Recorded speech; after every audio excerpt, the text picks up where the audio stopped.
மிக முக்கியமாக தௌபா செய்யக்கூடிய அதை முதலாவதாக அல்லாஹ் தஆலா இங்கே சொல்லுகின்றான். அலா மின் முஸ்தக்ஃபிரின் ஃபஅக்ஃபிரு லஹு, என்னிடத்தில் யாராவது பாவ மன்னிப்பு தேடுபவர்கள் உண்டா அவர்களுக்கு நான் பாவத்தை மன்னிக்கிறேன்.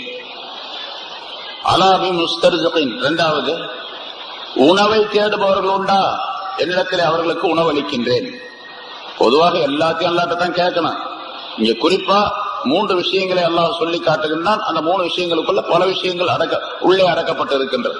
அது ரிசுக்கை ரிசுக்கை பொதுவாக நம்ம உலகத்துல வாழ்வதே இந்த ரிசுக்குக்காக வேண்டித்தான், உணவுக்காக வேண்டித்தான். ஒரு ஜான் வயிறு இல்லாட்டா உலகத்திலே இது கலாட்டா அப்படின்னா ஒரு கலாட்டா வர்றாது உலகத்துல. அந்த ஒரு ஜான் வயிற்றுக்கு தான் எல்லாமே அப்படின்னு சொல்லி எல்லாரும் சொல்லுவோம். அந்த ஜான் வயிறு நிரப்புறதுக்காக எத்தனை விதமான தவறுகள் செஞ்சிட்டு இருக்கிறான் மனிதன். அதனால அல்லாஹ்ட்ட கேட்டா அல்லாஹ் ஹலாலான ரிஸ்க் கொடுப்பான். அல்லாஹ்ட்ட கேட்டு வாங்கணும்னு சொன்னா அல்லாஹ்ட்ட கேட்டு வாங்குறது அப்படின்னு சொல்லிட்டு வீட்டுக்குள்ளேயே உட்கார்ந்துக்கிறது, பள்ளியாசல் வந்து உட்கார்ந்துக்கிறது அர்த்தம் இல்ல. வேலையெல்லாம் எல்லா வேலையும் செய்யணும். என்னென்ன டியூட்டி பாக்குறோமோ அந்த டியூட்டி எல்லாம் பார்க்கணும். ஆனா கேட்கறது அல்லாஹ்ட்ட கேட்கறது அல்லாஹ் ஹலாலான முறையில கொடுப்பான். கேட்டுக்கிட்டே இருக்கணும், அல்லாஹ் தான் கொடுப்பான். முன்னால் நிறைய விஷயங்கள் சொல்லப்பட்டிருக்கிறது அது சம்பந்தமாக.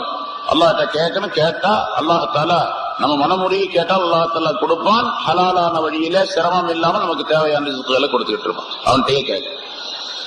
அப்ப அது இந்த இரவுல மட்டும்தான் கேட்கணுமா அப்படின்னா எல்லா நாள்லயும் கேட்கணும், எல்லா இரவுலையும் கேட்கணும், எல்லா பகல்லையும் கேட்கணும், எல்லா தொழுகையிலையும் கேட்கணும்.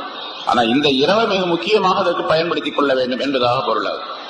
அதே போல 3வது அலா மின் முபுத்தலன் ஃபஉஆஃபீஹி, துன்பத்தில் அகப்பட்டு கொண்டவர்கள் உண்டா அவர்களுடைய துன்பங்களை நான் நீக்குகின்றேன் என்று அல்லாஹ் சொல்லுகின்றான். எத்தனையோ விதமான துன்பங்கள், ஒவ்வொருத்தருக்கும் ஒரு விதமான பிரச்சனை இருக்கு. எந்த பிரச்சனை இருந்தாலும் சரி அல்லாஹ்ட்ட கேளுங்க, அல்லாஹ் தஆலா நிவர்த்தி செய்து தருவார். முன்னோர்கள் என்ன செஞ்சாங்கன்னு சொன்னா ஒரு யாசீன் ஓதி முடிச்ச உடனே ஒரு யாசீன் சூரா முழுமையா ஓதி முடிச்சுட்டு வயலையை துருஜாவோன் ஓதி முடிச்சுட்டு யா அல்லாஹ் என்னுடைய பாவங்களை எல்லாம் இந்த யாசீனின் பொருட்டால் மன்னிப்பாயாக அப்படின்னு கேட்க.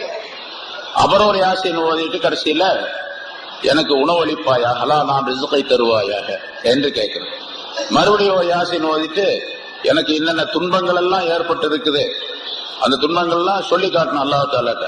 எனக்கு இன்ன துன்பம், இன்ன கஷ்டம் ஏற்பட்டு இருக்குது, இன்ன கஷ்டம் நடந்து கொண்டு இருக்குது, இன்ன கவலைகள் இருக்குது அப்படின்னு அல்லாஹ்ட்ட சொல்லி காட்டணும். ஏன்னா அல்லாஹ்வுக்கு தெரியாம கவலை இருக்காது. நமக்கு உள்ள கவலை பூரா அல்லாஹ்வுக்கு தெரியும்ல, தெரியாது அல்லாஹ்வுக்கு தெரியும். தெரிஞ்சாதான் கவலையே வந்திருக்குது நமக்கு. அதனால சொல்லி அவன்கிட்ட சொல்லி காட்டி அதுக்கு பரிகாரம் தேடிக்கொள்ள வேண்டும். அதனாலதான் சில இடங்கள்ல பாத்தீங்கன்னு சொன்னா 3 யாசீன் ஓதுவாங்க.